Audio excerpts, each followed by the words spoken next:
your neighbor a hand for making it this morning. Well done, neighbor.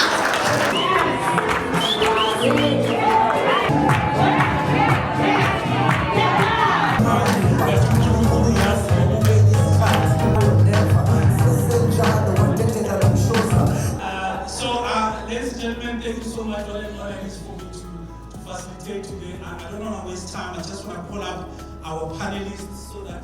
If you guys don't already, please do open an Easy Equities account. If you've got friends in the room or if there's Stockful members that have an Easy Equities account, use the refer friend functionality, right? If you refer a friend, the friend you're referring gets $50 when they open their account. What do you think is the greatest commodity that all of us have here? Time. And that is something no one can give you. It is something you can't buy. We can't make it. So we need to use it better, right? And one of the most critical tenets of investing is time. Every single stock market crash, the only thing that's proven its recovery is time. Right. Have a budget for your anxiety, right? Because if you're gonna just respond to your anxiety anyhow, right, you will probably make mistakes. And not only just responding to your anxiety anyhow, when you respond to anxiety and you end up the whole month with the remorse cycle, like you're feeling guilty, I should have, I would have, I could have, then that tells you already there's a problem, because next time again, after getting out of the guilty, you're going back to anxiety, and then you're going to make another decision based on how you're feeling. So emotions are pivotal, because emotions is what makes life worthwhile. It's what makes us feel alive, right? But those emotions can be generated from different angles, right? Who told you a BMW is the one that makes you feel like a man? Where did you learn that? One of my favorite things about behavioral economics, and maybe you can just explain what behavioral economics is, but I just think the idea that willpower is overrated. There is no way I'm going to spend, I don't have willpower, me personally. I think I need help. And how can behavioral economics help us save better? There are people who also spend a little bit too much because they associate the epitome of success with like brand names and having certain cars, certain outfits, because the first people that were successful in their communities wore those brands. And so when you go back home, because you're hardly there, you want to also epitomize that. Go out of this room today, but have something that you are going to implement.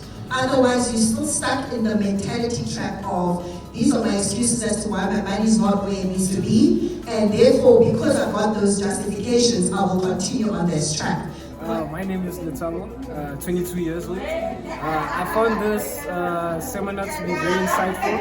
I did have prior knowledge of a few concepts, but there were things that I do feel like I did learn about, especially from some of the speakers. I like how diverse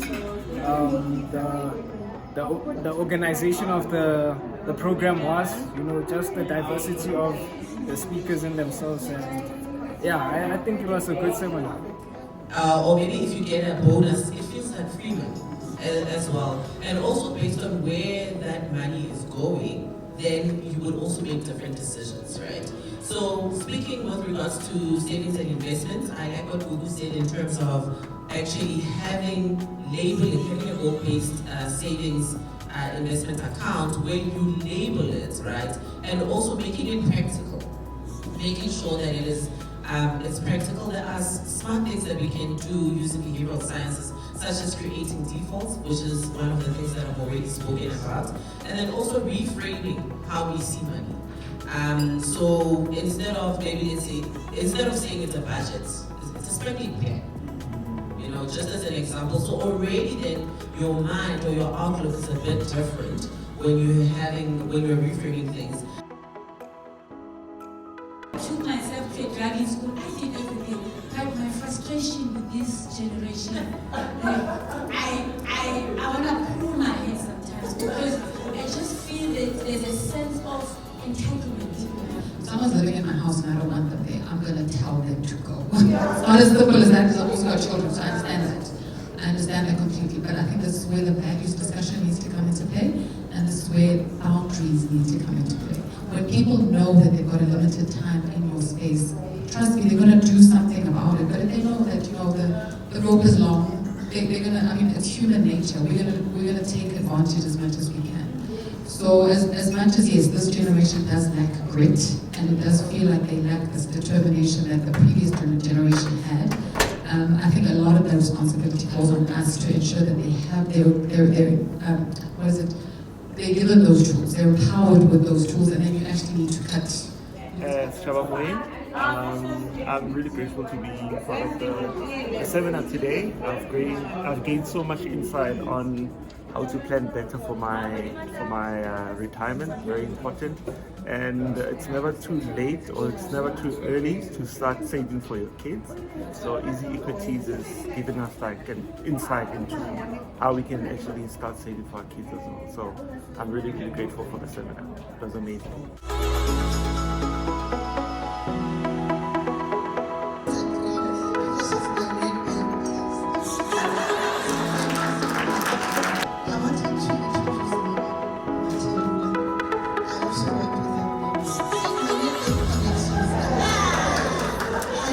You know, talking about finance, and I love what you said earlier, it actually demands a whole lot of honesty with yourself.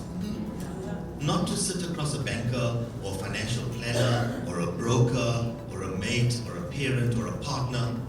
Build a network. In my Stokvels, I've met lawyers, I've met medical doctors, I've met entrepreneurs.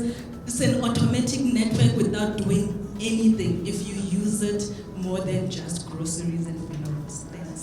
There's a lot of things that a lot of people are not able to do alone. They need, if there's an opportunity for 50,000 and I don't have 50,000, I can get 5 of my friends, 10. I didn't need to have 50,000. Hello, my name is Mutale Bule. My biggest takeaway today is not to be emotional with your money. Money choices shouldn't be attached to emotions.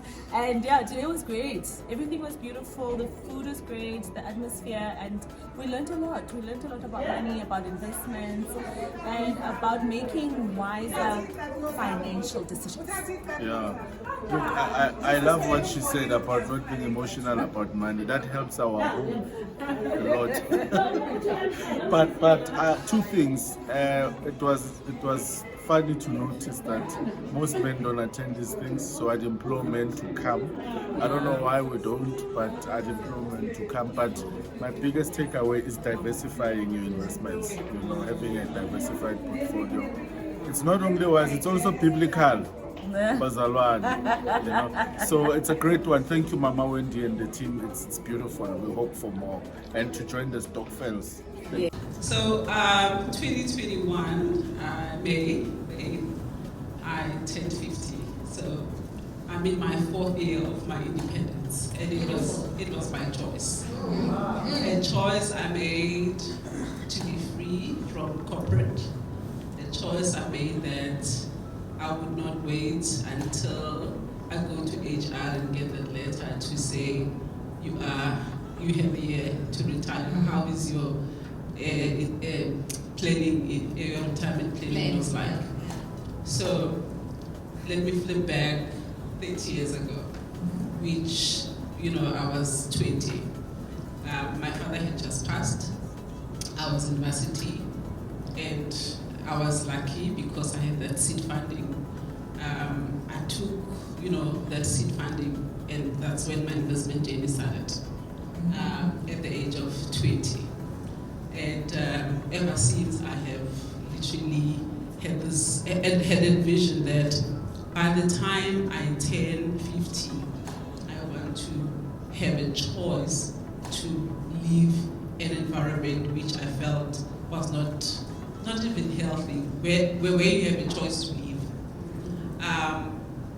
And it is important because it takes discipline, it takes clarity of vision, it takes strategy.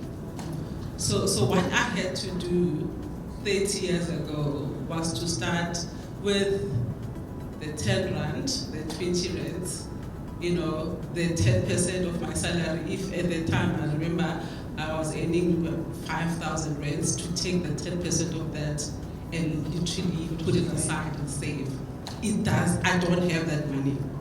And fast forward, I was in corporate with the how many digits of bonus and how many digits of salary, and that bonus, I decided this money doesn't belong to me.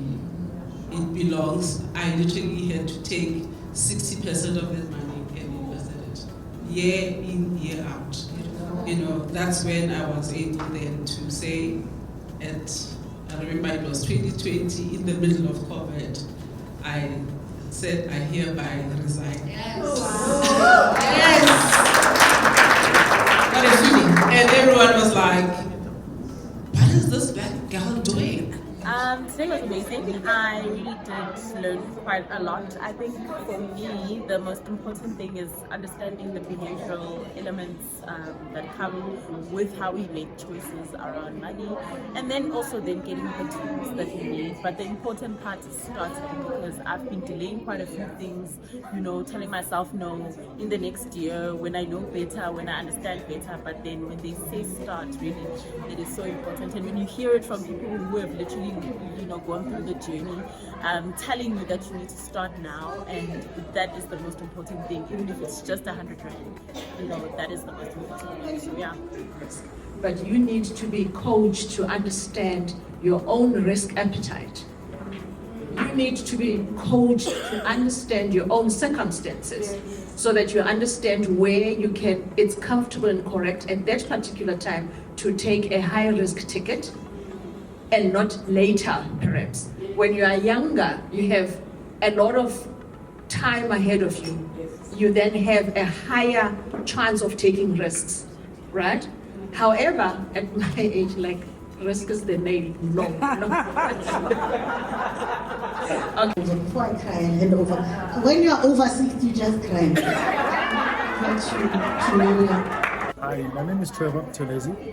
Well, today was one exciting day.